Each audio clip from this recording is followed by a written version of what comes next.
Dhammananda, please rise.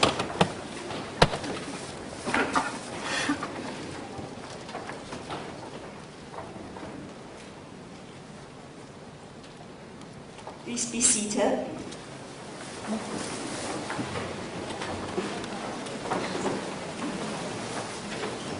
Thank you, Brother Daniel Yu, for the lovely songs. All songs, religious songs, are very soothing to the mind. It has this calming effect, I suppose because of the words. Thank you very much. If we have more time, we would love you to sing more. Thank you.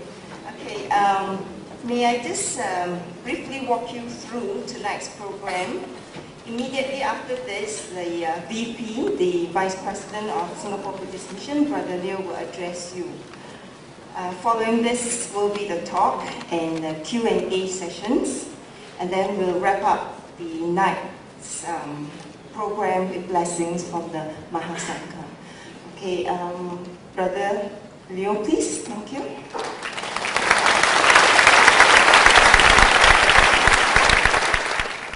Thank you, Sister Kema. A very good evening, venerable sirs and friends in the Dhamma.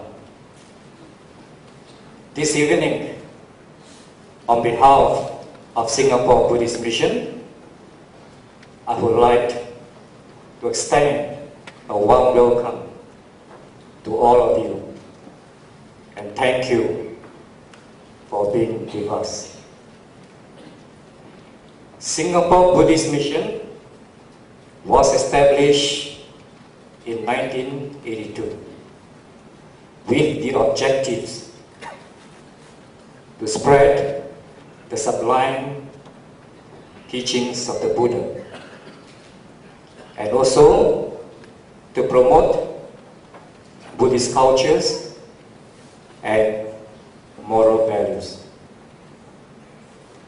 For information about SBM, please feel free to visit our website at www.ihipasiko-sbm.org. Tonight's public talk is in line with our objectives, and we are very grateful to our Chief Religious Advisor, Venerable Dr. K. Dhammananda, Maha-Naika Thero, who has kindly consented to speak on the Buddhist concept on God. Tonight is a rare opportunity for all of us to learn and benefit from the speaker, Venerable Dr. K. Dhammananda, who is a household name in the Buddhist world. Finally, I would like to thank our resident monk, Venerable Dhammika, and all our fellow Buddhists who have contributed their time and effort to make this event a success. Thank you once again, and do have a pleasant and fruitful evening. Thank you.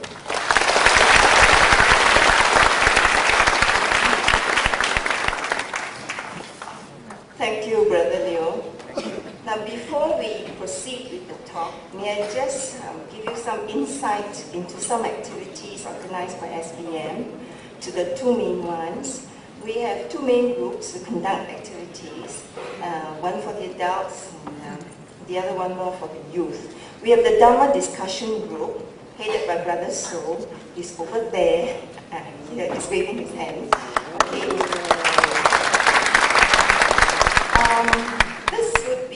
interest to all of you, because in the sessions they hold, they learn how to apply the teachings of the Buddha in their daily lives, and also how to solve problems close to their hearts. I think if you attend, you will emerge a happier person, more confident, and you see your problems in a different perspective. Okay? Now the youth group also organizes fun-filled activities, and the youths who join their activities acquire very good values that will actually help them meet the challenges in life.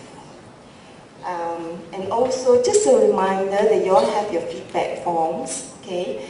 Please do fill it up, and then either you drop it at the entrance there, or give it to any of the ushers there, okay? Right. Now, may I introduce you to our Venerable Sir here, the Venerable Honorable Speaker. Now, Venerable? In brief. He is a very, very humble person. He doesn't want me to tell you all the nice things, but I have lots and lots of nice things that I wish to tell you. Now he tells me don't talk so much about him.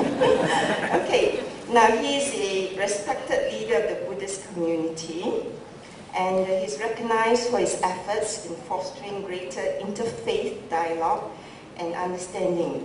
And as a result, he has been invited to many interreligious seminars and conferences all over the world.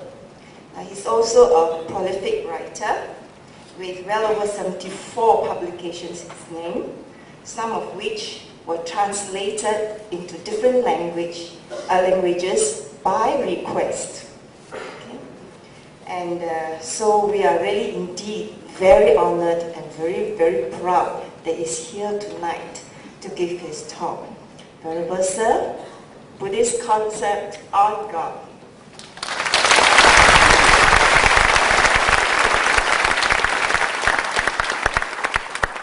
Venerable members of the Mahasangha, dear friends,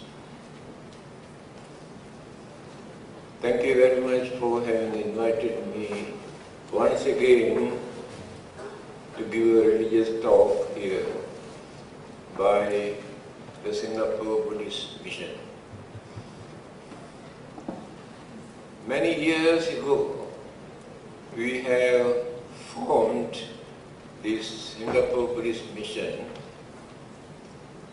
to teach Buddhism, but not to convert others into Buddhism.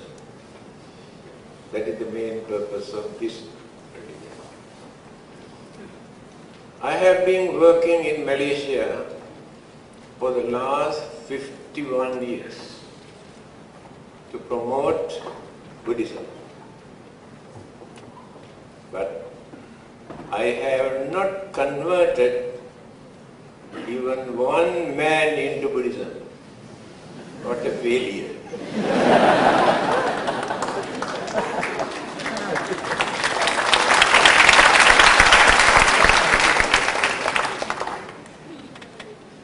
But I believe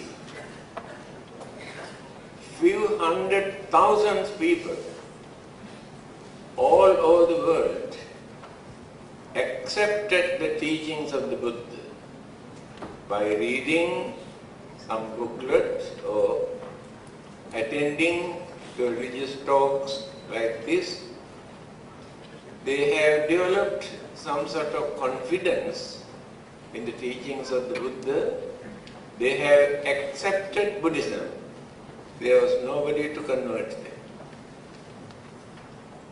Today, our topic is very controversial, very sensitive, but very meaningful topic. Buddhist concept about God. In simple language, whether Buddhists believe in God or not. Today you can find the answer.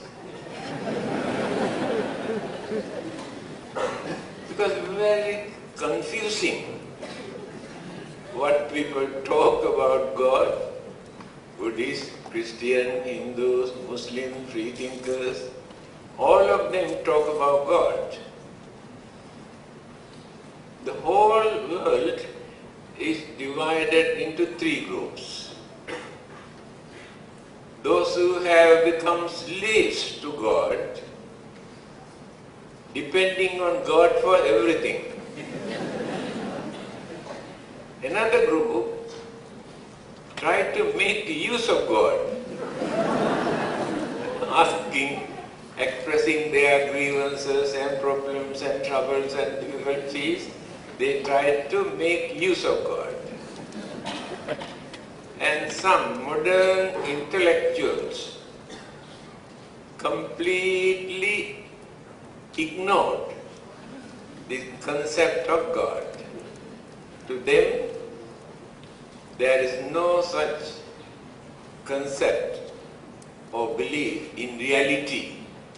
There is a God in this world. These are the three groups. Now what is the Buddhist? Whether they have belonged to first group or second group or third group. Recently, I was invited to give a talk in International Islamic University.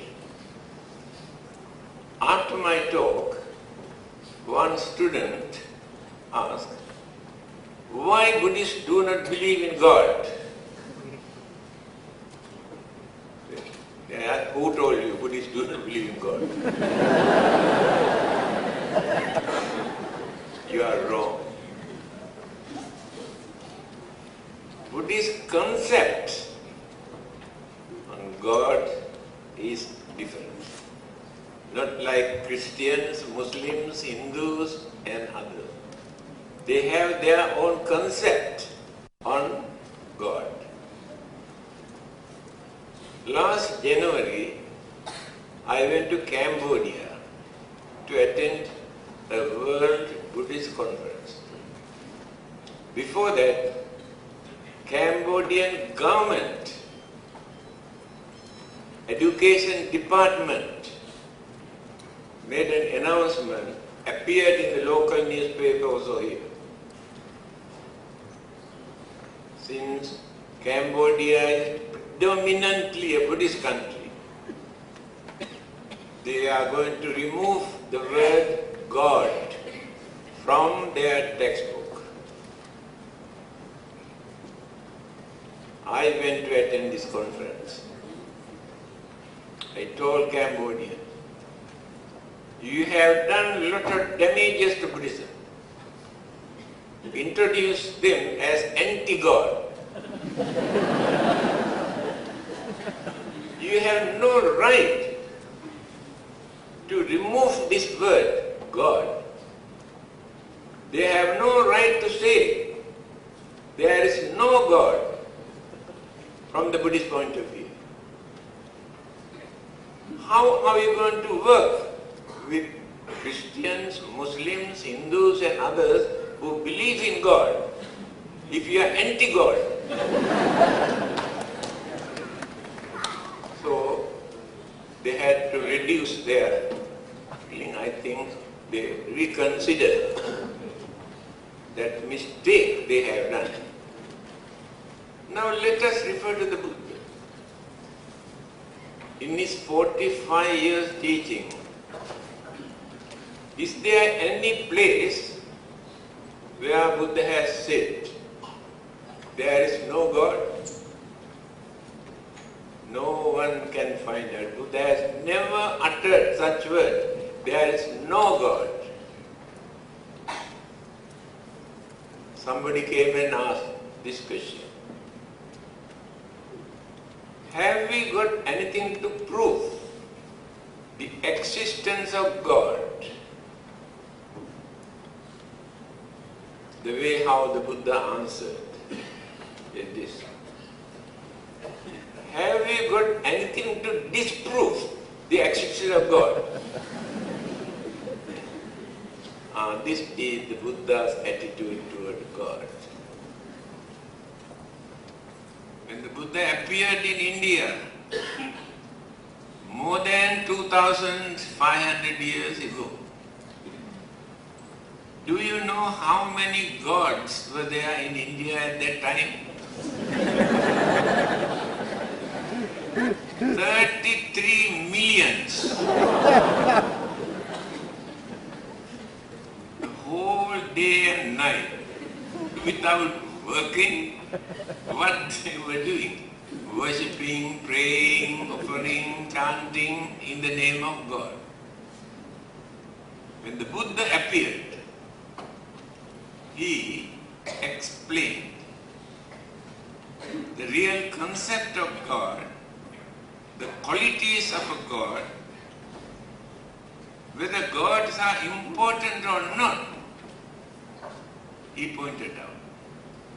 Then I think at least 2 millions disappeared.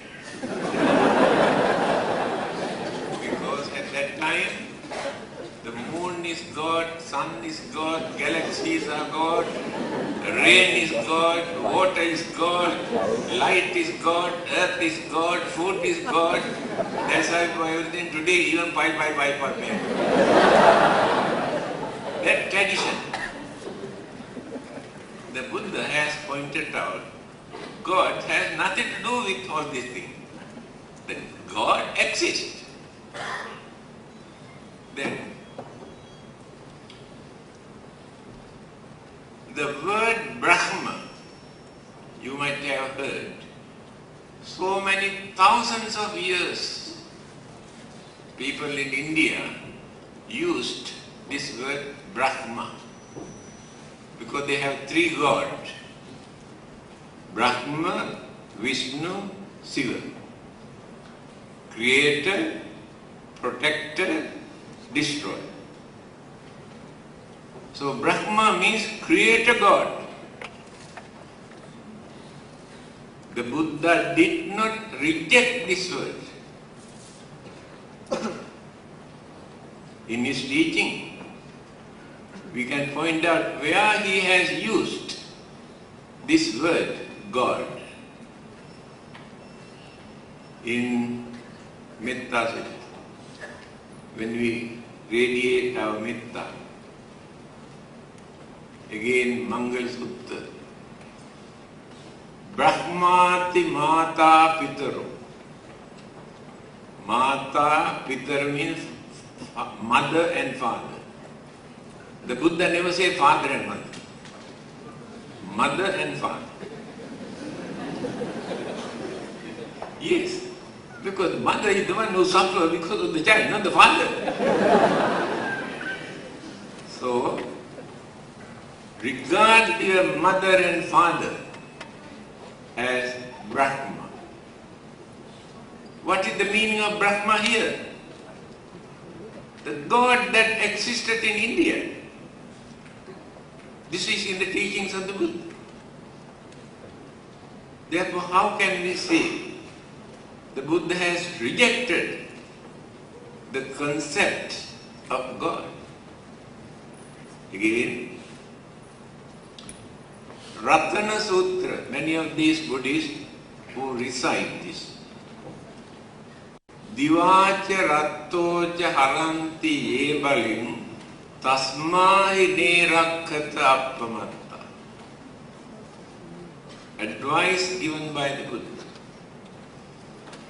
Those devout religious people, day and night, perform certain religious services.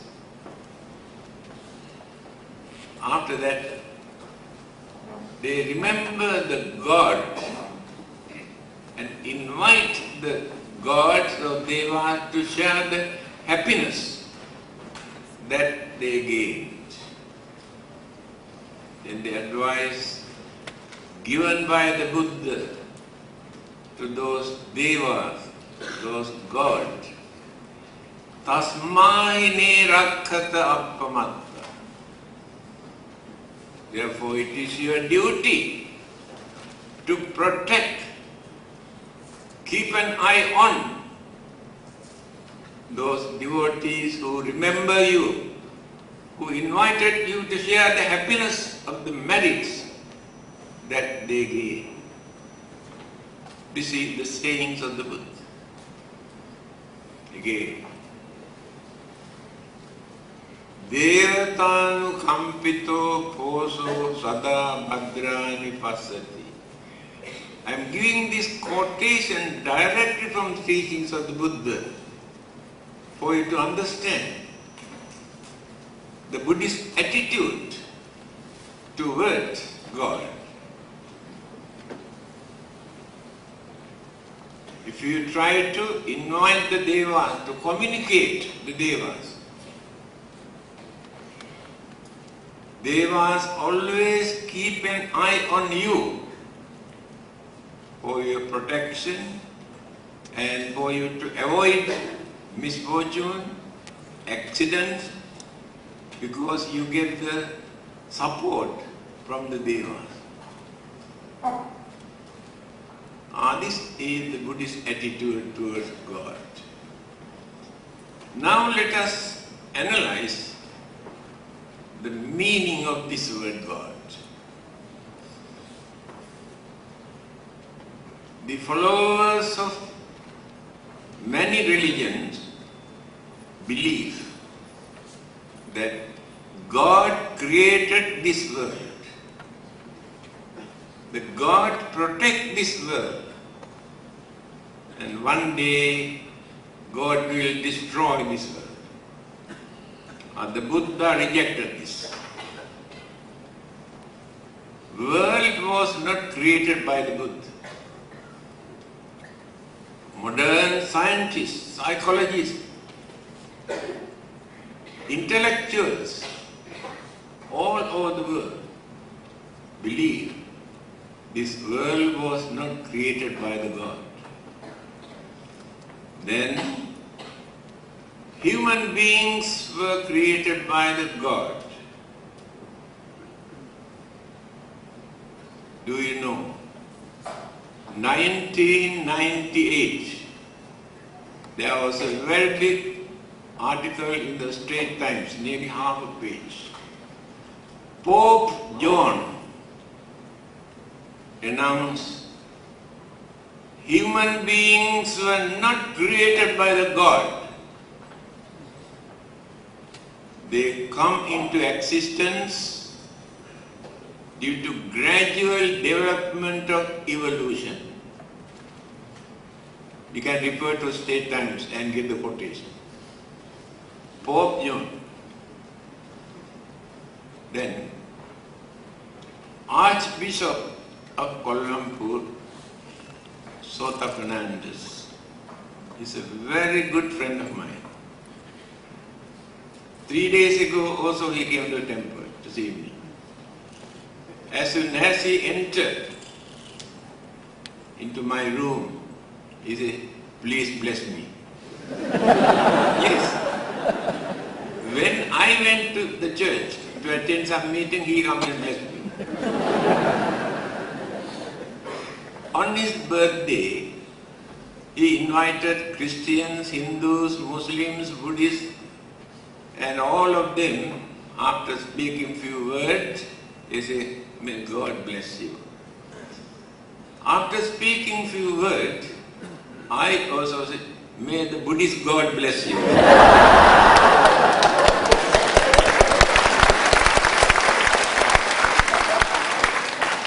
Because I have no right to other God to come and bless him. This is our attitude, my dear friend. So, there is no reason for Buddhists, according to the teachings of the Buddha, that God can send us to heaven or hell.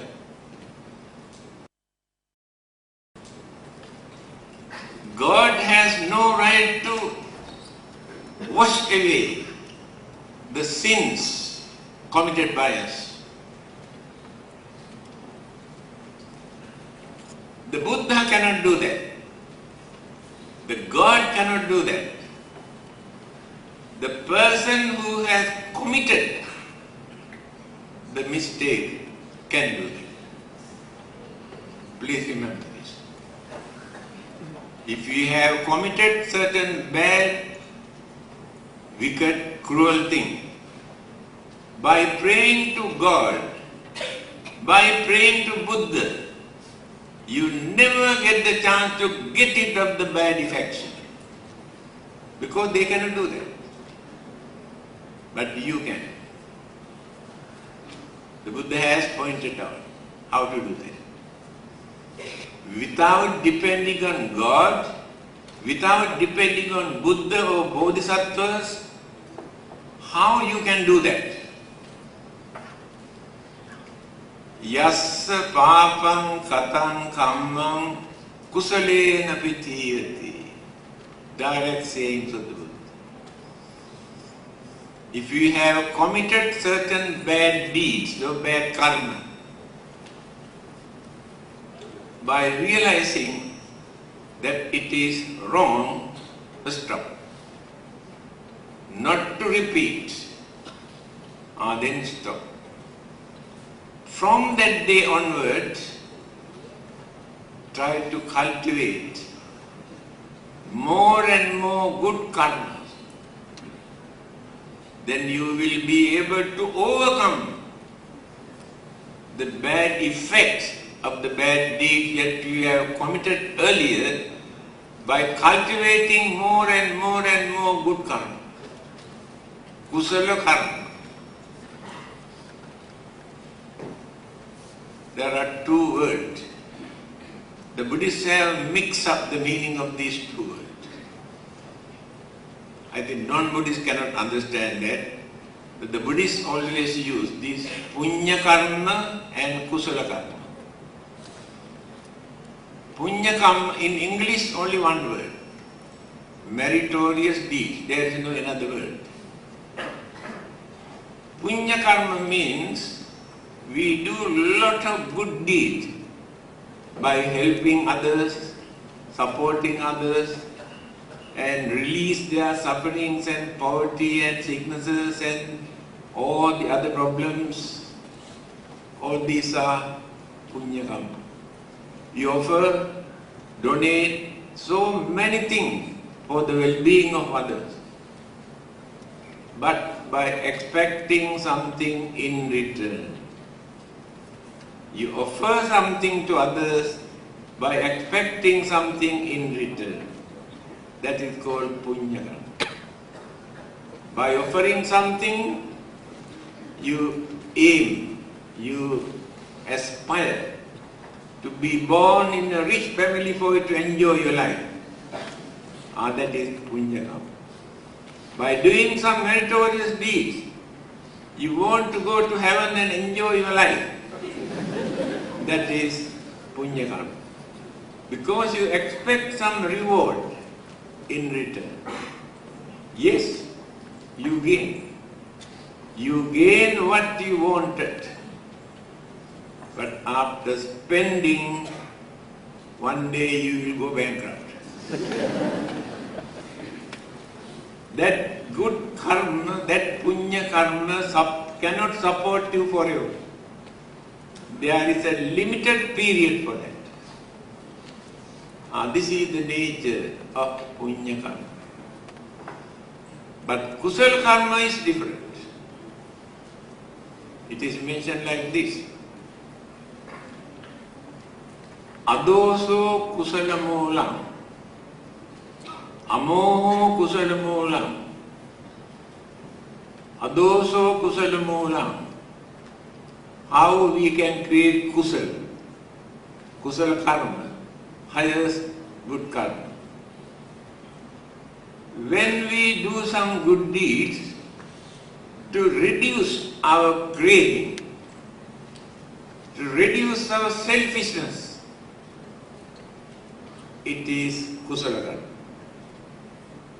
When we do certain good deeds to reduce anger, jealousy, grudge and ill will and wickedness and cruelty, it is kusala karma.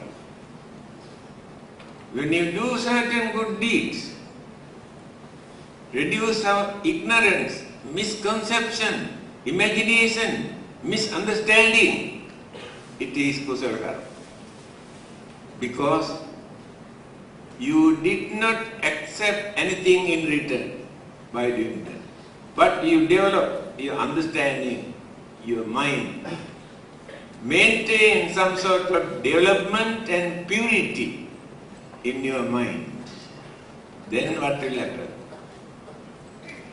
In the next birth, those non-Buddhists cannot accept that. It doesn't matter. After death, in the next existence, more understanding, more good qualities, more kindness, more knowledge, more wisdom gain because of this. That is how life after life we develop up to final goal, final salvation. Not by praying to God, not by praying to Buddha, not by praying to Bodhisattvas or any supernatural living being, but by cultivating, developing, purifying our mind. Again, I told you, it is impossible for God to wash away the sins committed by us. The Buddha also cannot do that. The Buddha says like this, Suddhi asuddhi pacchattam nanya manya visode. The purity and impurity, good karma or bad karma, that remains in our mind, another person cannot change. Another person cannot amend or destroy. That means even Buddha or God or any other living being cannot do this. But the person who has committed that can avoid the bad defect. When he understood he had been committing evil, then stopped. Not because of fear of God or fear of hell, by knowing that it is wrong. Then from that day onward, cultivate the good karma, life after life, life after life. Bad karma had no chance to come and affect, come and catch. Now let us take Angulimala, you might have heard his name. Murderer, who killed nearly 1,000 human beings. The Buddha approached him. The Buddha knew simply by advising he cannot change. There are some people, no one can change their mind by advice. There were two stubborn disciples of the Buddha, very arrogant, very mischievous, very jealous, related to the Buddha also. How many times the Buddha advised them? They did not accept. Remember, by force, another person cannot change the mind. Either God or the Buddha. That person must admit, understand, then he or she can change. Another person cannot change the mind. So what he did? After discussing with the Buddha, he came to know that he had been doing very cruel, very wicked, very dangerous things. Then decided to stop. After that, he asked, can I follow you? The Buddha says, why not? Then he said, can I become a monk, a murderer? the Buddha says, he was ordained as a monk.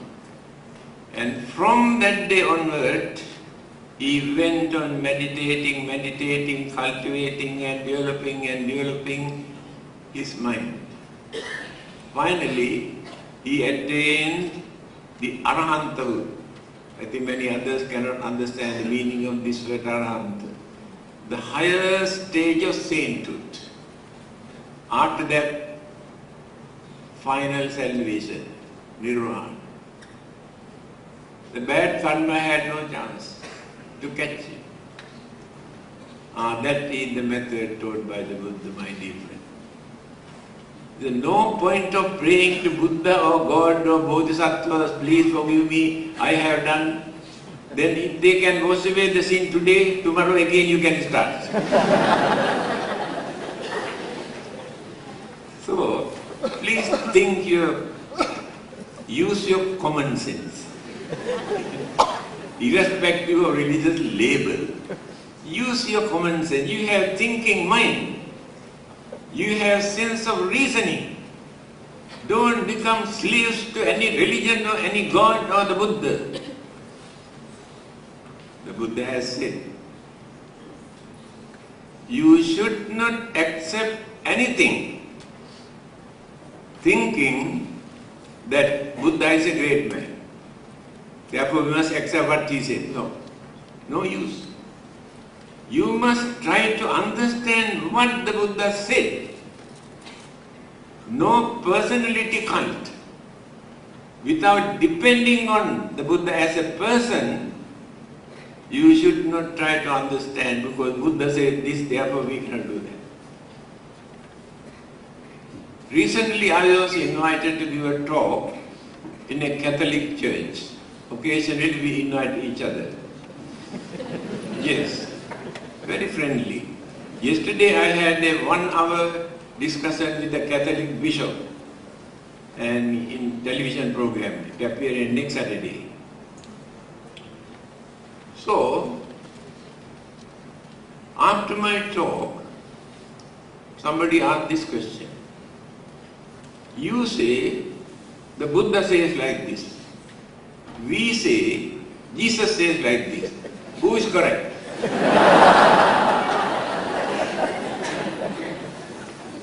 Then I told him, you can forget your Jesus. I can forget the Buddha. Use our common sense.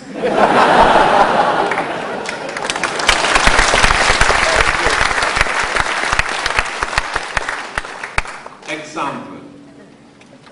The Buddha says, we should not steal. Jesus says, thou shalt not steal. Do you think without depending on Jesus, without depending on God, that we cannot understand that stealing is bad? Why do you have to depend on them to understand that it is wrong? They are religious teachers. They appeared in this world to remind. It is not that they have created all these things. To remind us, because we have forgotten, we have neglected. The Buddhas appear from time to time. And some other religious teachers like Jesus, Muhammad and Krishna also appear from time to time. They remind us. These are the duties, these are the responsibilities, these are the things that you should not do, these are the things that you have to do. They have not created all these things. But there are people, when they use their common sense, they can understand these things are naturally wrong. Let us take free thinkers. They have no God, no heaven, no hell, no rebirth, no karma, no soul, nothing. Very highly intellectuals. Let us take Burton Russells in England. Everybody respects him as a very highly intellectual person, but free thinker.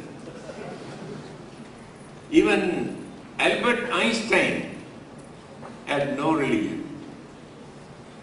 But when you see what they have said, remarkable. Although they had no religious label, they had wonderful human intelligence to understand what is right, what is wrong.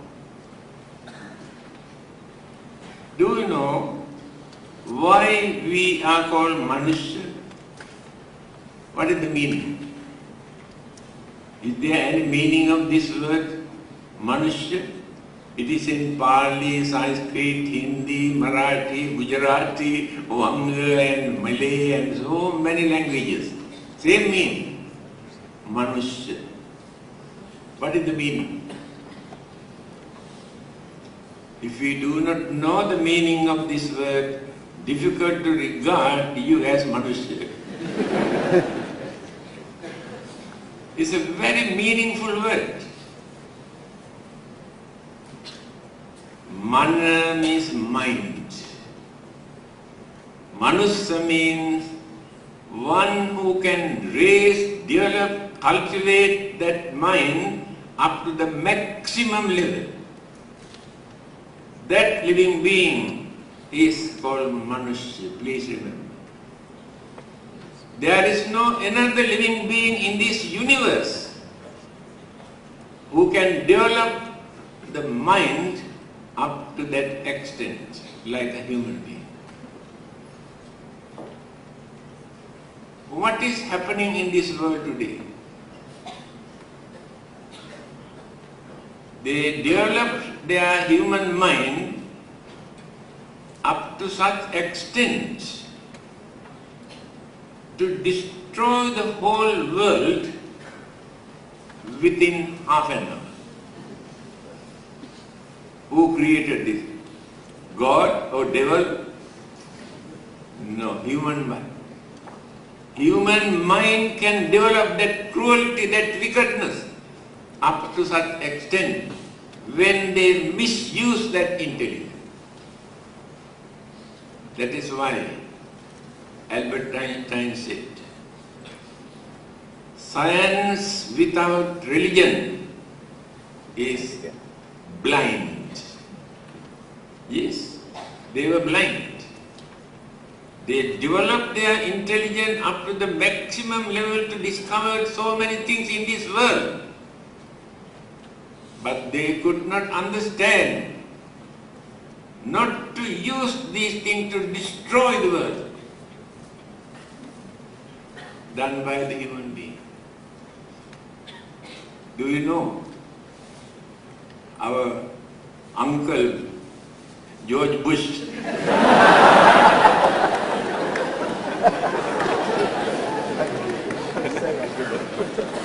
Yesterday in a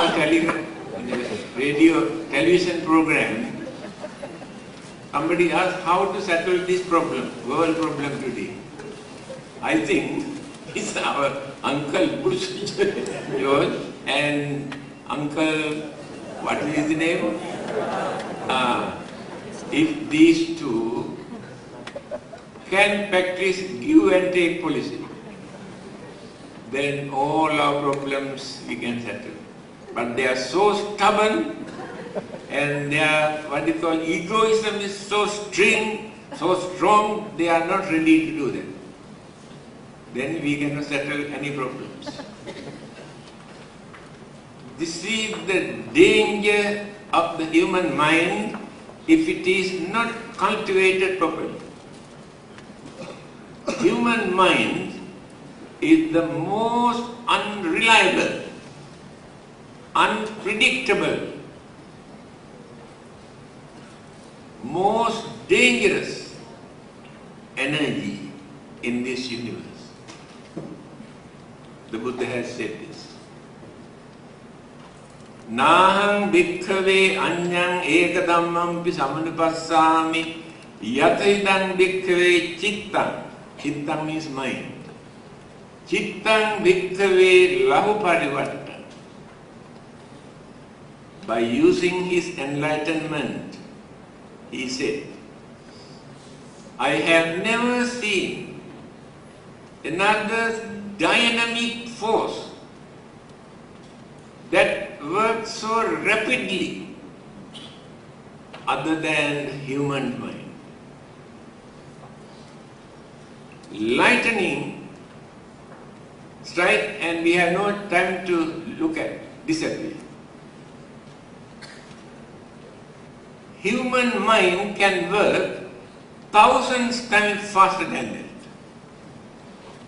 that. This is the nature of the human mind. If they misuse this mind, although people say God will destroy this world, before that our friend will do the job. On the other hand, those who have cultivated, developed, purified the mind, gain the enlightenment.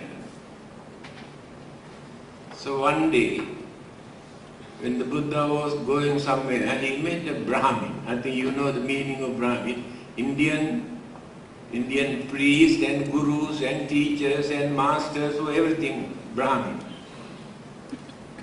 He has never seen such serene figure in his life. He approached the Buddha and straightway asked, may I know whether you are a god? The Buddha said, no, I am not a god. In that case, any other form of a supernatural living being? No, I am very natural. Alright. If you are an ordinary man, the Buddha says, no. Now confusing in his mind who this person is. Then straight away he asked, then can you tell me who you are? Buddha gave the answer. This answer is very important for us to understand who the Buddha is. If anybody asks you, supposing a Christian or Muslims or Hindu or freethinker, knowing you are Buddhist, come and can you tell me actually who the Buddha is? Then how are you going to introduce? Buddha was born in Sakya family. When he was 29 years, he ran away. He ran away from his wife. He would know that. Recently we had inter-religious forum, Buddhist, Christian, Hindu, Muslim, Sikh. After my talk, somebody asked one question. I think he is a non-Buddhist. He said, I heard that the Buddha ran away from home even without telling his wife. Is it not cruelty? He asked. Then I told him, do you know, because of his running away on that day, today, 555 millions human beings run after him.